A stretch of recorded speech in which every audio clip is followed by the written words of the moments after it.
welcome back to South Omaha Speed. Today we're working on the Galaxie again, the Galaxies, and the plan for today is we got the dash out of the blue one last week or earlier this week, and then we're going to take the dash out of the red one today. I guess my biggest question to myself is, am I just going to put that red dash in the blue one to get it back in there and then brace up the blue body when I take it off? Because I'm going to put some braces in there so it doesn't we move the blue body onto the white floor here.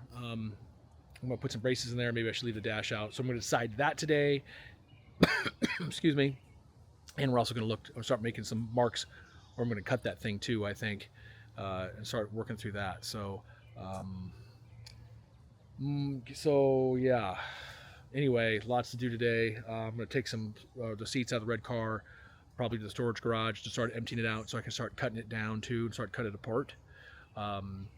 And then maybe take some stuff out of the blue car too to the storage garage, just so I can get both cars empty inside, because right now there's seats in both of them and the heater box in both of them. So everything I'm pulling out just kind of storing in there for now. So I kind of get them emptied out so I can start cutting that white one down and go from there. So here we go.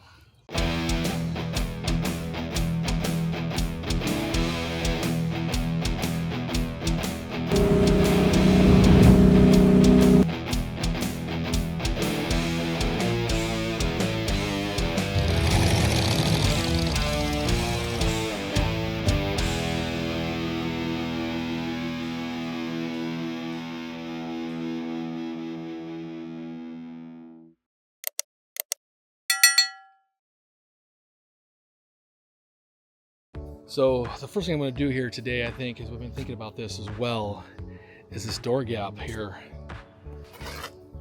is wide at the top and small at the bottom. On both sides it's like that, but along that bottom of that rocker it's pretty level. It's not bad. I got the jack stands right there. I'm going to move that jack stand under the rear end, jack the car up, and put the jack stand under the rear end. Hopefully that'll let that car, I don't know, being a full frame car, I'm surprised it would matter where you put that jack stand, I guess. I guess, but in a hard top. But I'm going to try it to see if that'll help that gap. Because when I brace this thing, I want to make sure I got the gap as best I can. So it's when I transfer it to the white car, the body. And mind you, when I transfer this thing, we are cutting.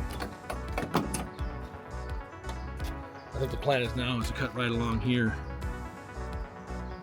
Split this right in half. This seam, this reveal, this inch thickness right here. Split it right in half. Cut it all the way through here, then back through there, and back around, and then the white rocker will stay. The part of the four-door door that's open will be right here, and I'll cut a pocket out of the white rocker to fit this piece down in there. So we're gonna lose some strength here. I'll cut it here too, and then this piece will just fit right on the white car. This blue piece will fit right in the hole I cut in that rocker to fit this piece in, and then weld all along here.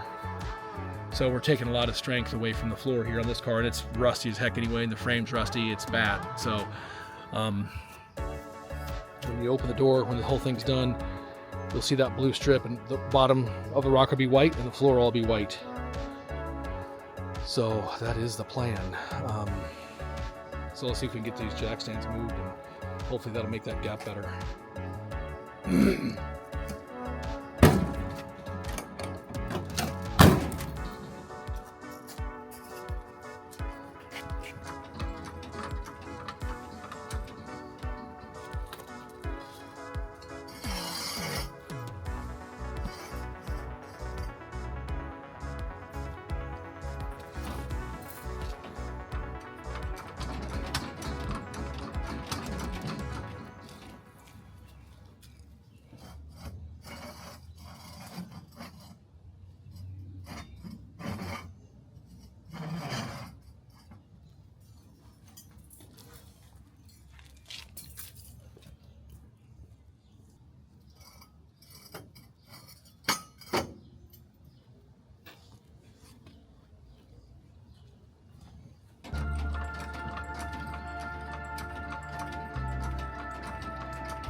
did make it better. The gap is better on that, so that's good. So when we brace the car up, we got a lot better fit now for those doors. In the front, how much difference that'll make, but I'm a little far forward off those front jack stands too. I might be better off if I put them under the A-arms as well. Kind of let it sit up for suspension, but that helped a bunch. So, all right, so the door on that side looks pretty good. This door here, not so good. It's really tall at the top, gets tight at the bottom. So I also put the mic on too, because the guy fired up a mower, so hope you can hear me okay. So what I got now is all the bolts loose on this hinges here on the A-post. I'm going to try to lift the door up to get my gap down here I need, and then I'll probably, hopefully if that works, I'll loosen these on this door and then pivot the whole door like this. Once the front's up, and then pivot back down, hopefully get that gap. So let's give it a shot. Okay, well, I have loosened all the bolts here on the A-post and on the door, and I've gained some ground here where it was tight. That edge here, the gap on the bottom of the front is better, and it looks pretty good across the bottom now. It's still tall at the top. I think what happened here is just the car is so weak. I mean, there's huge holes in the frame from the rust. That's on this side. Well, that's on the other side, but there's, I mean, the frame's almost rusted in half here. Like right here, the frame's really bad. I mean, it's bad. I think what's happened, I think that's quarter panel sagging.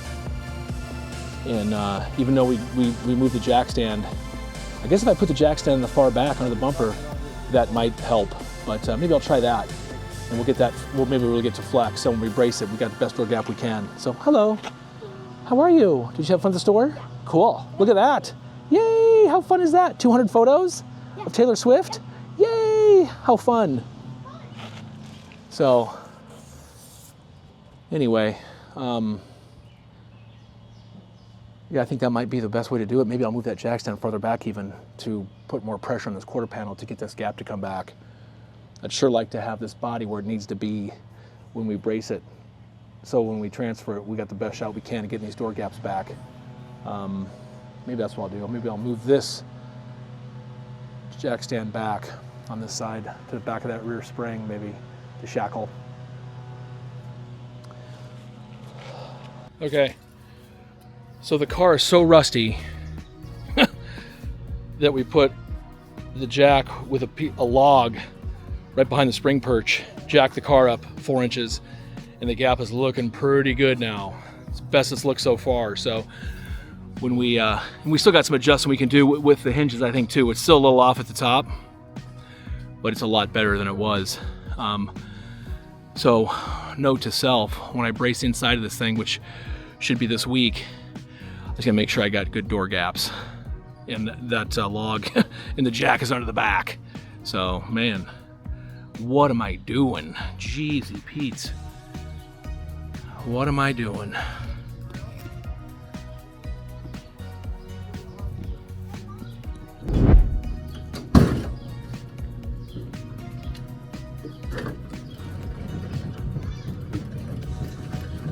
I'm trying to bend the car.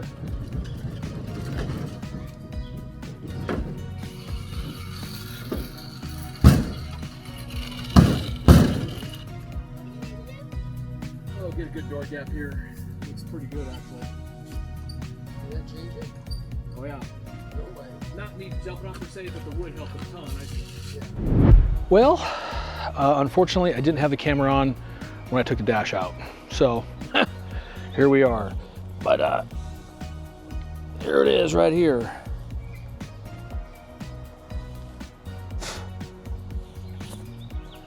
It's hasn't been out of the car since 1963. And I'm thinking this is the dash I'm gonna go with because the other one sat with the windshield out for 20 years. So I was amazed how easy it was for this thing to come out. It had the trim pieces here that covered all this up against the windshield. We took the screws off that, and then it revealed these. There was like just sheet metal screws here, here, here, 3 each side, 6 of them. And there was 2 L brackets. Basically held this thing up, so it was just basic. I mean, here, here, and here, 6 screws each side, and then here, this is the L bracket still hanging here, attached here. So once we got the speedo unhooked, all the plugs, this ran up underneath there for the taillights. It came right up in here, plugged into the dash there. Super easy. Undid the 2 bolts for the steering column, dropped it down, and then had to do all the cable pulls for the heater controls and defroster and that. Man, it popped right down. It's easy. So my thought was, man, let's just put that red one right in the car now since it's out. But I think I'm going to do is, if we're looking at the blue car, this is the white car, of course, this all gets this cut off, and we'll cut right along here, up over the hump, and that whole cowl goes away. But if this was a blue car, I think I'm going to come in here and I'm going to brace up into here, weld up in there, and then cross brace this way and cross brace this way back into the wheel wells, so a big X, and then I'll probably run some down from the kick panels down here too, to the top of the wheel tubs to give that some strength as I'm moving it. So just kind of been looking at that and measuring. I also actually got it jacked up for the first time and started looking underneath it, and man, this thing is clean under there, dude. And that car is, man, it's junk. Blue car is ugly. The old man's over there, he's been helping me make sure I'm doing it right. Right, Dad? You know what your dad's thinking? Huh. You gotta count the leaf on that spring and then that. The leaf springs on a 427 car, there's 1 extra spring. That's the difference. The difference between the frames is the leaf springs and the 3/8 fuel line.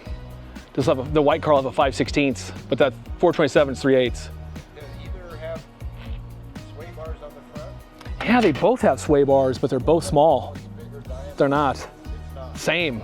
They're tiny.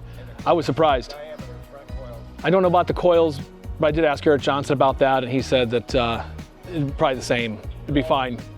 I don't know if I'm on it, but good questions, Dad. The think tank speaks, you know what I'm saying? He's my boy over there, throwing it out all day long. He never lost for suggestions for me to do something. You mean? Blessed, Dad, I'm blessed. But I had a chance to get her jacked up with, thank you, Dad. I had a chance to get it jacked up with jack stands over there and get on there and look at the rear end. Of course, they're both 9-inch rear ends. And this one here, it's hard to see here, but it says 3.0 right there, 300 with a space in between. If that space had an L in it, I think. That's the way it is in the Fox bodies anyway. So it's 3L 55s or whatever's in the, well, it'd be a 324, 3L 08, and a 3L 273 would be a Mustang Fox body. So 273s, 308s. I think there's some 324s, but this one here is a 3/00, no locker, open diff. So, you know, originally we talked about, flip this around here. Originally, we had talked about possibly putting that 251 gear in it with the Detroit locker I got from Jason Holland here in town, buddy of mine, out of his coupe, a 28 spline Detroit locker. So I'm debating now if we go the 3.0s that are in it or a 251. I wish I kind of had a 280. There was a 279 or a 281 gear that maybe came in these 9 inches. That'd probably be my first pick. But over the 250 and the 3.0s, I was talking with Eric, Flathead Eric, about his Edsel, and he's got a 291 gear in his Edsel, and he says, boy, it's really lazy off the start, which I get that. But his Edsel's probably gonna be a little heavier than the 63 Galaxie because she's gonna be a lightweight. We're running without a headliner. Carpet set probably won't even have that in it. All the sound deadening's taken out of the floor, that rubber mat. But no, it probably won't be that much lighter than his Edsel, but maybe run a little more power. So Eric, if you're watching, hey, no offense on that Edsel engine, but which I think was the Y block version, so the smaller of the Edsel engines. This is of course the 427 big dog we're putting in this one, but I'm So I'm on the fence. Do we go with the 251s or the 3.0s? I don't know. I mean, if you're looking to me to have answers, I don't have any. So, but we're just trying to get out here every day and try to win. So, thank you for watching this episode of South Omaha Speed. We appreciate you joining. Tell your neighbors and friends, and we'll catch you next time. Hopefully, my plan is when we finish this up is I'm going to pull the seats out and start taking them to the storage garage, start clearing the cars out, and start cutting on this white one and start just peeling the body off the floor. So get down to the rockers and all around the trunk perimeter and just peeling the pieces off, and then probably take them to scrap up at, you pull it down the street over their scale, I guess is my plan. Load some up in the truck, take it. Load some more up in the truck, take it, a couple trips. We don't have a big trailer for that. So thank you for coming along on this adventure. Again, I don't know why I'm doing this. If that was in a 427 car, we wouldn't even be talking here today. It wouldn't even be a project, but it just feels the need to save it. And me and Dad are planning on doing, it's gonna be the road trip car, right, Dad? I'm going to Texas in it. He says he's going to Texas Lone Star Roundup in the spring, so we'll see. It is Memorial Day weekend here in Omaha, so Hurry up, I got plans. we got a lot of work to do. We'll see if we can get it done. Anyway, thank you, and we'll catch you next time on South Omaha Speed.